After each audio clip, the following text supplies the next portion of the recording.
a força e o poder ao Rei eterno e imortal, invisível, mas real. A Ele ministramos o louvor, ao único que é digno de receber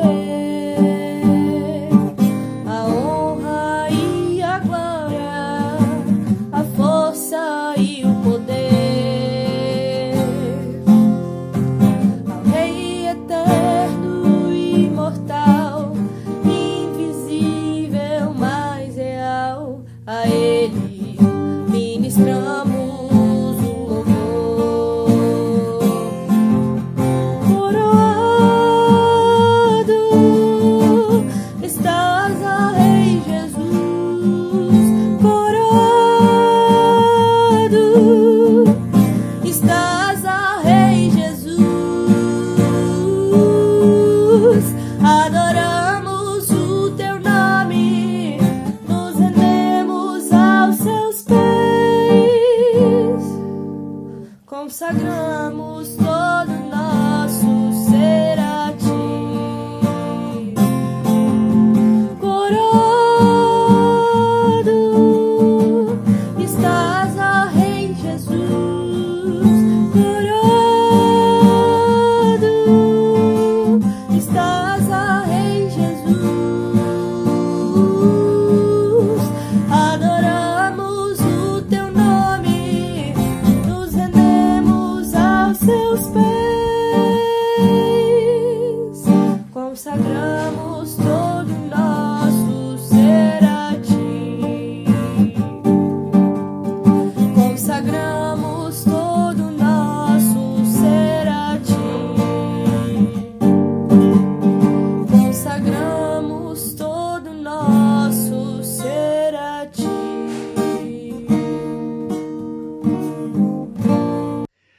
Bom dia, amada igreja, bom dia, irmãos que se acham em seus lares.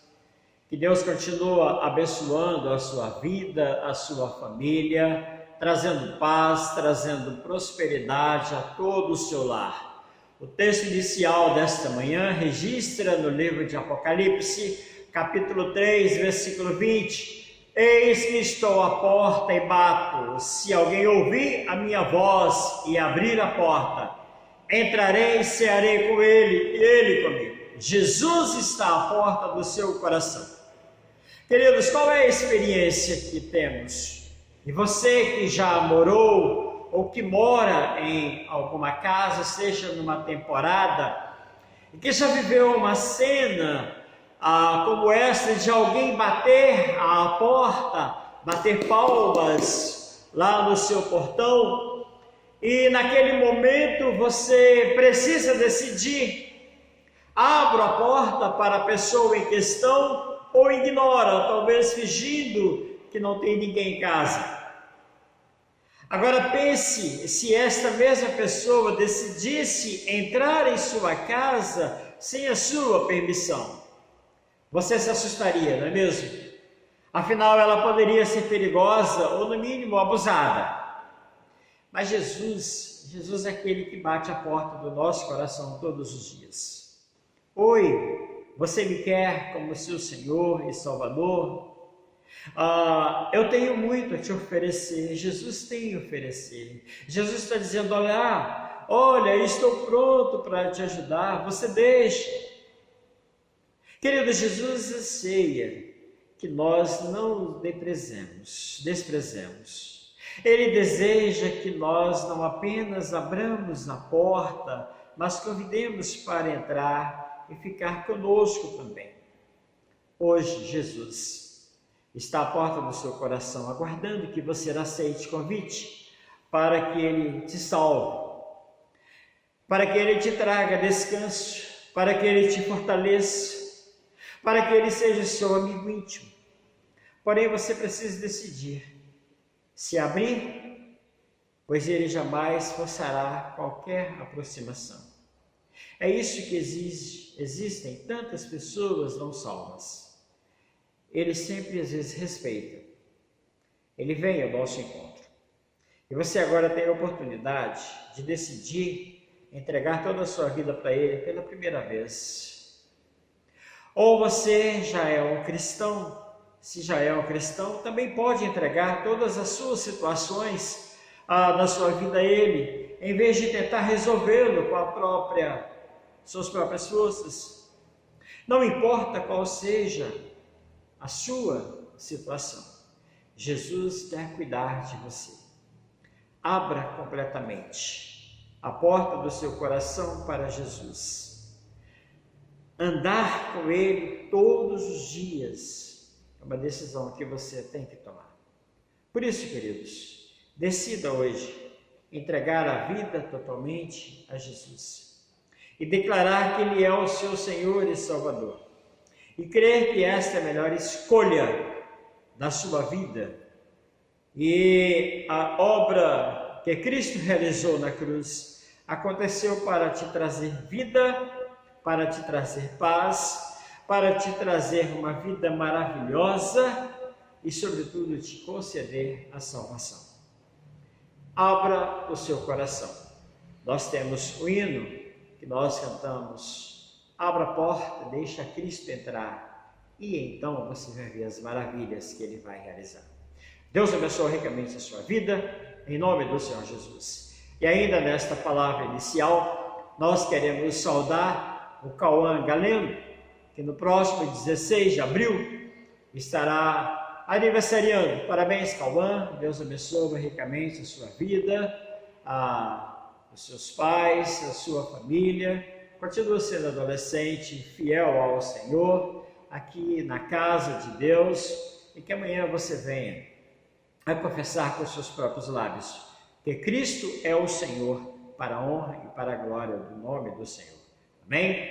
Vamos orar. Ó Deus gracioso, nesta manhã queremos render-te graças pela proteção desta semana, quando o Senhor esteve ao nosso lado, nos abençoando, resolvendo todos os nossos problemas, entrando de provisão, de proteção, permanecendo, Deus, assim, o nosso emprego, a nossa vida. Senhor, muito obrigado pelos teus feitos. Pai, queremos orar ao Senhor a favor do teu servo Cauã, que nessa semana se aniversariará.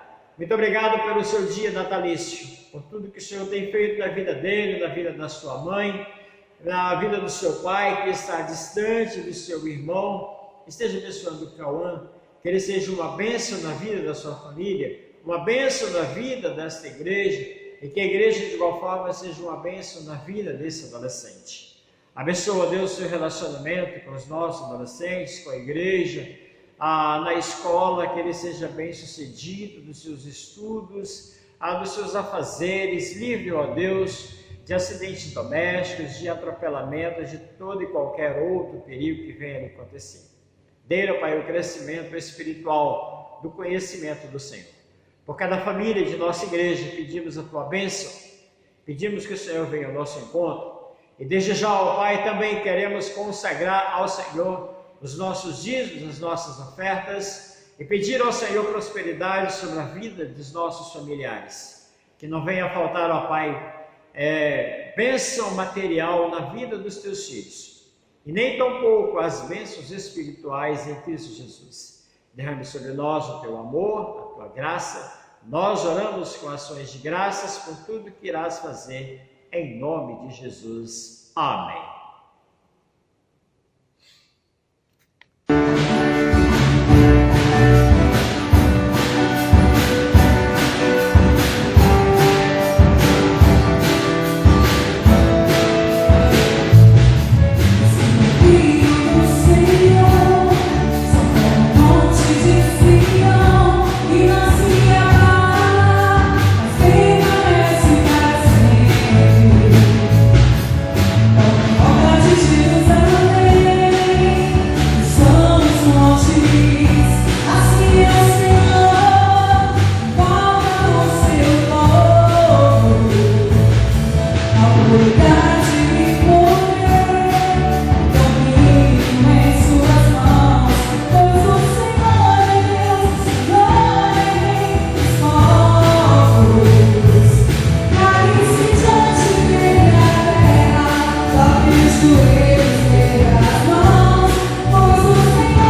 desta manhã quero compartilhar com vocês o estudo da Sagrada Escritura registrada no Evangelho de Marcos, capítulo 5, versículo 24, a parte B, ao versículo 34, que trata da cura de uma mulher enferma.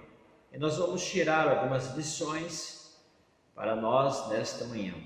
Que Deus possa iluminar os nossos corações e aplicar em nossas vidas o estudo desta manhã. Assim registra a palavra do Senhor. Grande multidão o seguia, cumprindo-o. Aconteceu que certa mulher, que havia 12 anos, vinha sofrendo de uma hemorragia e muito padecera à mão de vários médicos, tendo despendido tudo quanto possuía, sem contudo nada aproveitar, antes pelo contrário, indo a pior. Tendo ouvido a fama de Jesus, vindo por trás dele, por entre a multidão, tocou-lhe a veste, porque dizia: se eu apenas lhe tocar as vestes, ficarei curado. E logo se lhe estancou a hemorragia e sentiu no corpo estar curado do seu flagelo. Jesus, reconhecendo imediatamente que dele saíra poder, virando-se no meio da multidão, perguntou: quem me tocou nas vestes? Responderam-lhe os seus discípulos: vês que a multidão te aperta e dizes: quem me tocou? Ele, porém, olhava ao redor para ver quem fizera isso. Então a mulher, atemorizada e trêmula, ou tremendo, consciente do que dela se operara, veio, prostrou-se diante dele e declarou-lhe toda a verdade. E ele disse: filha, a tua fé te salvou, vai-te em paz e fica livre do teu mal. Vamos orar mais uma vez. Pai Santo, o Senhor é o Deus das Escrituras, é o Deus que preserva, que tem preservado as Escrituras para nosso ensino, para a nossa advertência, para a nossa prática, para a nossa edificação, para o nosso conhecimento real do Senhor. Muito obrigado, ó Pai. E dá que nesta manhã sejamos orientados, iluminados pelo Teu Santo Espírito, para entender melhor aquilo que Tu tens falado aos nossos corações. Dá-nos a Tua bênção, nós oramos em nome de Jesus. Amém. Queridos irmãos, antes de falar sobre esse milagre, eu quero trazer algumas poucas informações sobre o livro e a autoria do livro, e a autoria desse livro. Marcos, ele é considerado um dos evangelhos sinóticos. A palavra sinótico vem de duas palavras gregas cujo significado é ver conjuntamente. E desta maneira, Mateus, Marcos, Lucas tratam basicamente dos mesmos aspectos da vida e ministério de Cristo. Dos evangelhos sinóticos, Marcos é o mais breve. O evangelho de Marcos foi o primeiro a ser escrito. Embora esse fato não tenha um consenso unânime, a maioria dos estudiosos crê que Marcos foi o primeiro evangelho a ser escrito. Vernon McGee, ele defende a tese de que Marcos foi escrito por volta do ano 63 da era cristã. E sendo assim, William Barclay, ele o considera o livro mais importante do mundo, visto que serviu de fonte para os outros evangelhos e o primeiro relato da vida de Cristo que a humanidade conheceu. Por exemplo, dos 661 versículos de Marcos, Mateus produz 606. Apenas 55 versículos de Marcos que não se encontram em Mateus, mas Lucas utiliza 31 desses. O resultado é que somente 24 versículos de Marcos que não se encontram em Mateus e Lucas. Isso parece provar que tanto Mateus como Lucas usaram o Evangelho de Marcos como fonte e que são assim mesmo que os nossos teólogos, os nossos investigadores tratam essa situação. O autor do Evangelho, nós queremos considerar duas atenções, chamar a atenção de duas atenções para o autor, então, desse livro. A primeira é a identidade de Marcos descrita nas Escrituras. O nome próprio do autor deste evangelho é João Marcos, sendo que João é o seu nome judeu e Marcos seu nome romano. Temos então várias informações importantes sobre esse personagem nas Escrituras. Primeira informação: Marcos era filho de Maria, uma cristã que hospedara cristãos em sua casa. Nós vamos ver isso em Atos, Romanos 12, versículo 12.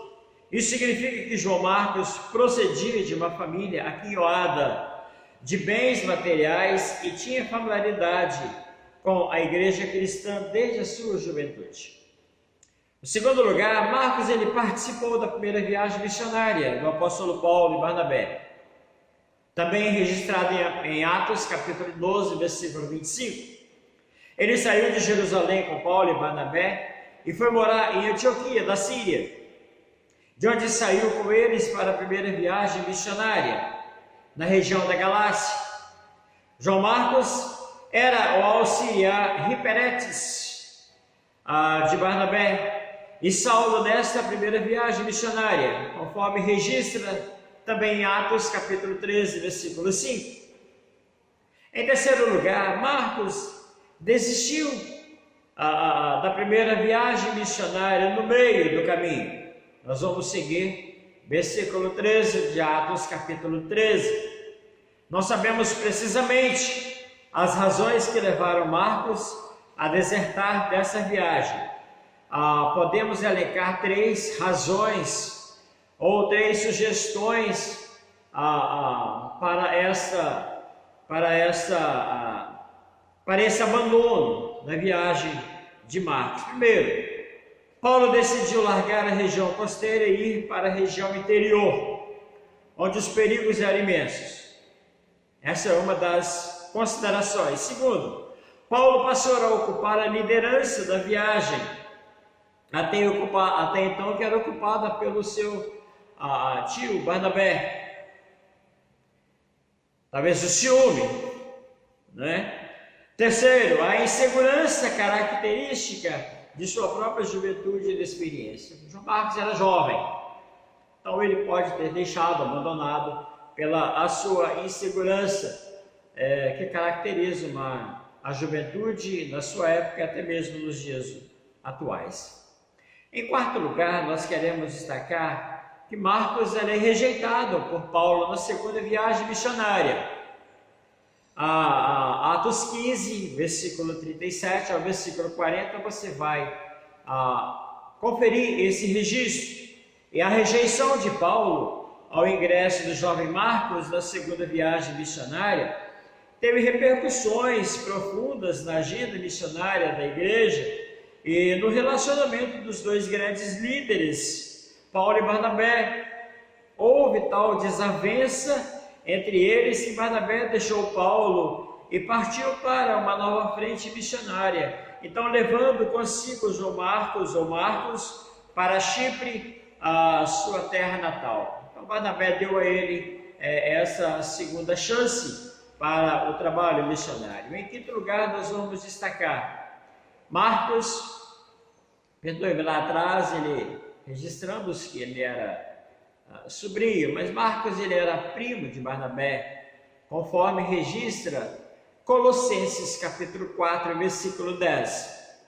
E esse fato, então, ele revela que a família de Marcos era abastada.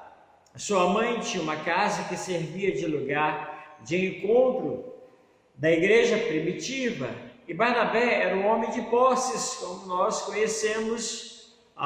Quando os discípulos estavam arrecadando ofertas, ele chega então e entrega ali as suas posses. Isso também lança luz sobre o fato de que Barnabé, além da sua característica de consolador, não desamparou Marcos quando este foi barrado por Paulo no seu intento de participar da segunda viagem missionária. Um sexto elemento que nós queremos trazer na vida do escritor, do autor desse livro, Marcos, desse evangelho. Marcos esteve preso com Paulo em Roma. Também em Colossenses capítulo 4, versículo 10, ele traz ali tanto o relato de que ele era primo, quanto estava preso com o apóstolo Paulo. Marcos tornou-se um grande líder cristão do primeiro século. E o escritor Jerônimo disse que ele foi ao Egito e ali plantou a igreja de Alexandria. Agora ele está preso em Roma, junto com Paulo, na sua primeira prisão. Em sétimo lugar, Marcos tornou-se um cooperador de Paulo. Filemão versículo 24.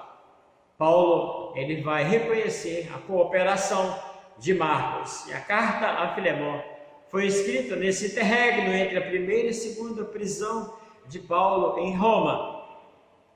Paulo destaca que nesse tempo Marcos era seu cooperador. E em oitavo lugar, Marcos foi chamado por Paulo para assisti-lo no final da sua vida. Já depois de tantas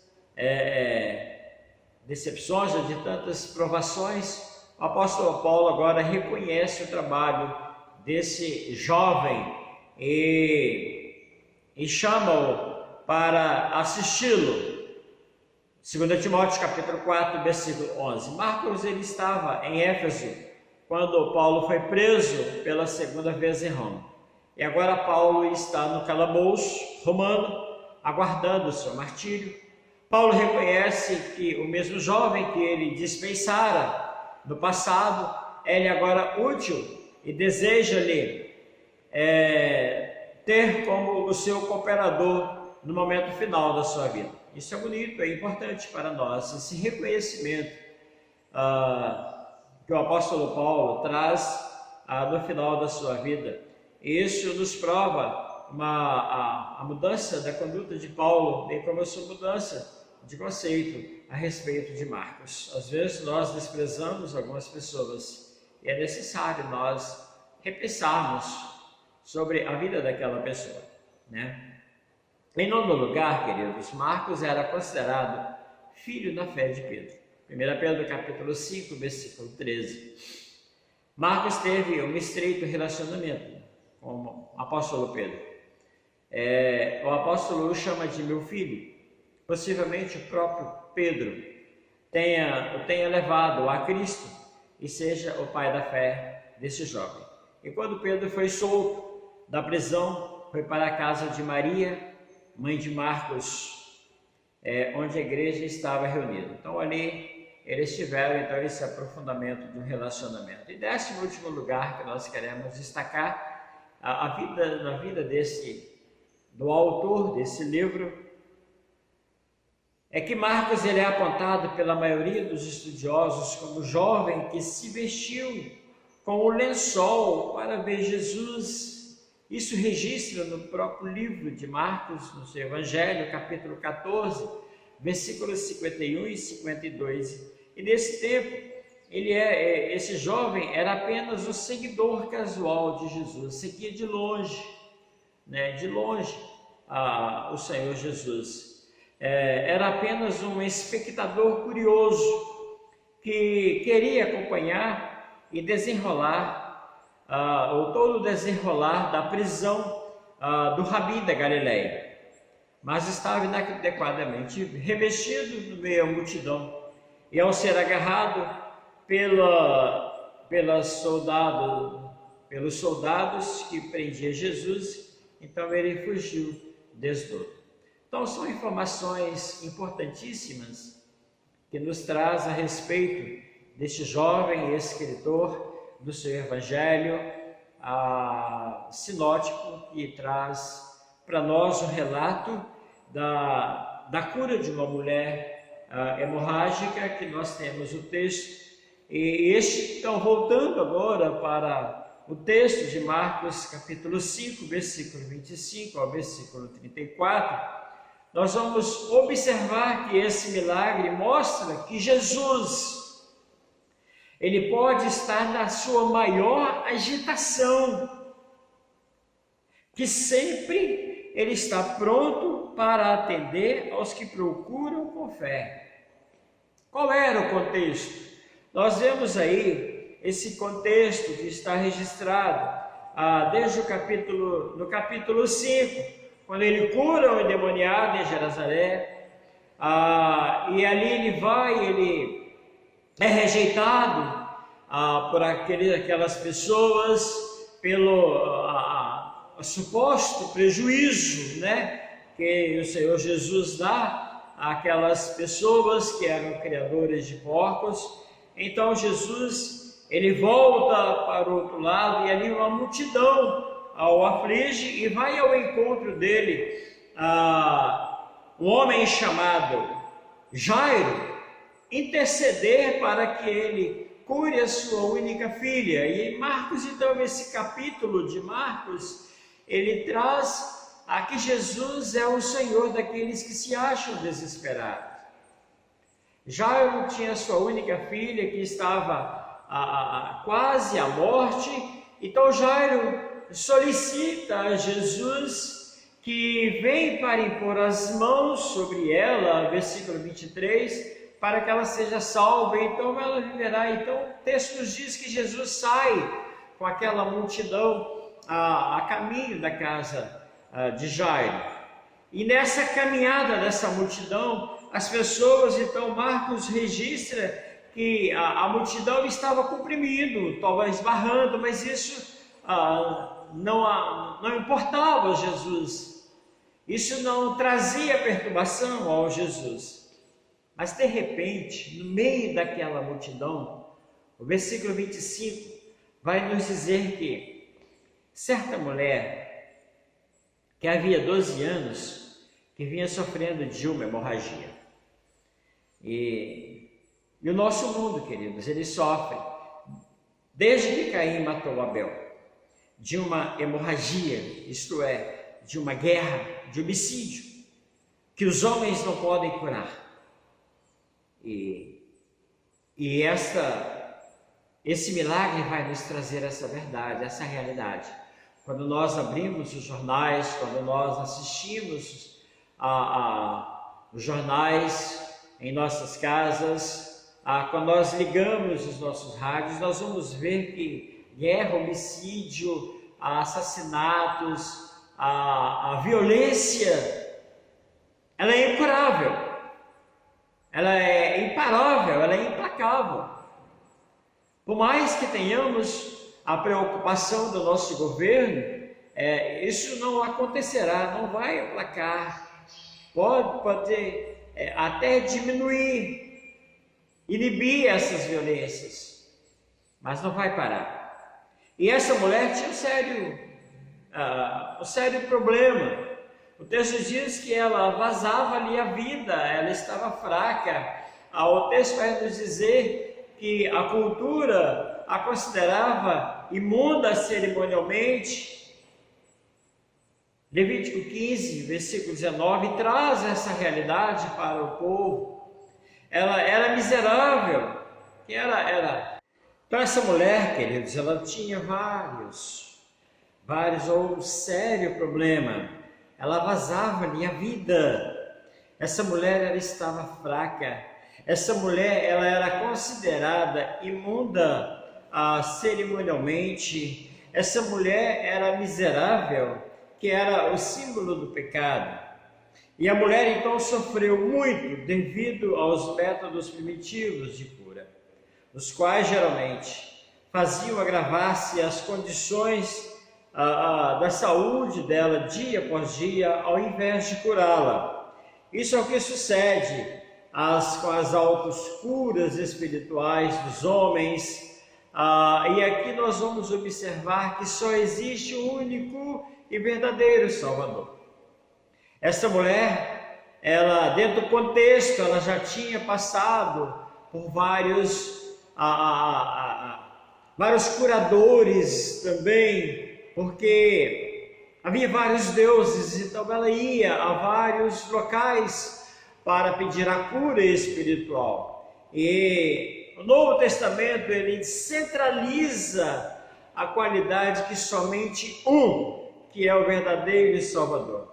Por mais que os gnósticos do Antigo imaginavam que havia muitos deuses, muitos redentores, muitos mediadores, o Novo Testamento ele vai trazer que só existe que pode solucionar os nossos problemas. E Jesus, então, diante daquilo, ele para a caminhada para a casa de Jairo para atender a urgência de uma mulher.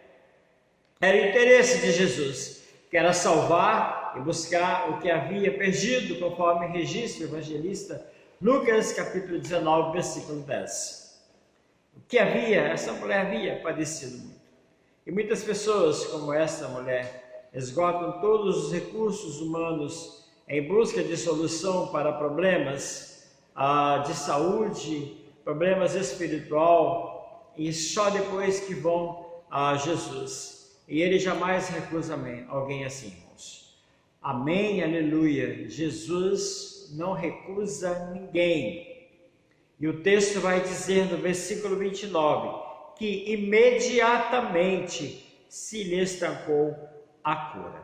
Então nós queremos tirar 3 fases que destacam a fé e a cura desta mulher que aparece no meio da multidão, tocando no Senhor Jesus. A primeira fase dela é que ela cria que seria curada. Observe o versículo 28. Porque dizia, se eu apenas lhe tocar as vestes, ficarei curado. Mateus capítulo 9, versículo 21 também, eu quero lançar mão desse texto, porque sempre os escritores sinóticos nos auxiliam. Assim diz, porque dizia consigo mesmo, se eu apenas lhe tocar a veste, ficarei curado. É aquilo que nós falamos lá no início. Mateus usa 606 versículos do livro de Marcos, e aqui está um dos versículos que nós tomamos posse da mesma expressão. Ela cria, ela sabia, ela tomou conhecimento do poder desse único Redentor, desse único Salvador, desse único mediador, que é o Senhor Jesus. E é uma fase que nós precisamos ter, crer mais no poder do Senhor Jesus, na eficácia da oração do Senhor Jesus, na eficácia do seu poder. A segunda fase que destaca a fé e a cura desta mulher é a manifestação da sua fé em ação, quando o versículo 27 diz que, tendo ouvido a fama de Jesus, vindo por trás dele, por entre a multidão, tocou-lhe a veste. Veja bem que a sua fé, então, ela é manifestada, ela é externada, não importa as circunstâncias, ela salta todos os obstáculos culturais para ir ao encontro do Senhor Jesus. A fé é mais do que crer, é o contato vivo com o Salvador, vivo. E a pergunta de Jesus que registra no versículo 30, quem me tocou? Quem tocou em minhas vestes? Então ali há uma grande diferença entre simplesmente tocar as vestes de Jesus como alvo de receber e ficar na sua presença sem propósito. Muitos cantam com vozes privilegiadas, oram com muito barulho, esforçam-se para fazer grandes proezas e nada recebem de Jesus. Enquanto outros, sentindo grande necessidade, chegam com o alvo definido e recebem. Queridos irmãos, queridas irmãs, precisamos externar a nossa fé. Precisamos manifestar em tempos de hoje, em tempos de pandemia, em tempos de epidemia, em tempos dessas infecções, de tudo que nós vemos. Precisamos exercitar a nossa fé. Precisamos lançar fora o medo. Precisamos correr aos pés do Senhor Jesus. Manifeste a sua fé em ação, seja em adoração, seja em louvor, seja em boas obras. Manifesta a sua fé, externalize, joga para fora, lance para fora aquilo que você crê. A terceira fase que nós vamos destacar rapidamente na fé e a cura desta mulher é que ela creu antes de sentir. Observe o versículo 29. E logo se lhe estancou a hemorragia e sentiu no corpo estar curada do seu flagelo. Ela creu antes. É a certeza de que recebera apenas tocando nas orlas das vestes do Senhor Jesus. O versículo 31, os discípulos eles trazem uma palavra onde muitos estavam. Senhor Jesus, tem muita gente que estão apertando o Senhor Jesus. Mas esse tocar no Senhor Jesus era um toque sem importância. Era um esbarrar sem importância. Ele não ligava, Jesus não ligava com esse esbarra. Mas percebeu quando houve um toque diferente. Quando alguém externou a sua fé, tocando nas orlas de suas vestes. Isso nos garante que em meio aos tumultos do mundo atual, Jesus está pronto para sentir o nosso toque. Basta estendermos as nossas mãos, como ela fez no versículo 30. Jesus, reconhecendo imediatamente que dele saíra poder, virando no meio da multidão, perguntou: quem lhe tocou as vestes? E ela já havia dito no versículo 28, se eu apenas tocar, estender as minhas mãos, eu ficarei curado. O versículo 33 então vai dizer que então, aproximando-se aquela mulher, versículo 33, atemorizada, tremendo, cônscia do que se operava, veio, prostrou-se diante dele e declarou toda a verdade. Tinha que confessar publicamente. Confessou a sua fé publicamente. Jesus exige que nós testifiquemos das suas bênçãos. Ele nos chamou para sermos suas testemunhas. Atos 1, versículo 8, na sua ascensão. Mas recebereis poder ao descer sobre vós o Espírito Santo e sereis minhas testemunhas, tanto em Jerusalém como Samaria, Judeia, todos os confins da terra. Nós somos chamados para testemunhar. E sobretudo, aquela mulher, ela sai da presença do Senhor Jesus, versículo 24, salva. E ele lhe disse: filha, a tua fé te salvou, vai-te em paz e fica livre do teu mal. Qual é o lucro desse testemunho? É um conforto, é uma paz, é aquele descanso divino, que é uma herança daqueles que têm fé, não só no corpo, mas todo o ser ficou sã, e gozar da comunhão com Deus que ela não conhecia antes. Queridos, qual é o nosso desafio? Nosso desafio nesta manhã, estudando o livro de Marcos, é correr aos pés do Senhor Jesus, é crer, é exercitar a nossa fé, é saber que Ele é poderoso para solucionar todo e qualquer problema. Portanto, entregue-se ao Senhor Jesus os seus problemas e será resolvido no nome do mesmo. Que Deus abençoe ricamente a sua vida, a sua família. Tenha uma semana, vamos orar para que essa semana nós possamos voltar aos cultos normais, crer que quinta-feira, crer que na terça-feira já as mulheres possam estar aqui na sua reunião de oração à tarde, venham orar. Nós tivemos experiência agradável essa semana, tanto pela manhã quanto à noite. Número bom esteve aqui na presença, orando a Deus, orando a favor do nosso governo, do nosso país, vem orar conosco. E no próximo domingo, com a graça de Deus, nós estaremos aqui ministrando a ceia no culto à noite. Então venha orar, venha participar e vamos continuar orando ao Senhor. Vamos orar, nosso Deus, nosso Pai, grande e tremendo é o Teu nome.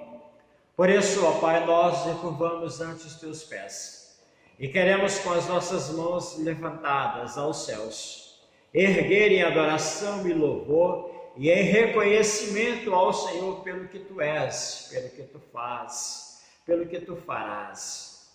O Senhor, ó Pai, nos garante vitória, o Senhor nos garante paz, o Senhor nos garante saúde, nos garante prosperidade, o Senhor nos garante a Tua salvação.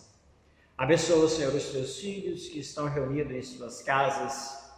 Ó Pai, visite-os cada um deles e manifesta, ó Pai, a Tua graça. Se há alguém enfermo, cure-os, ó Pai, em nome do Senhor Jesus. Aqueles que estão coxos, paralíticos espiritualmente, aqueles que estão mortos espiritualmente, a nossa oração é que o Senhor reviva, Senhor, esses corações.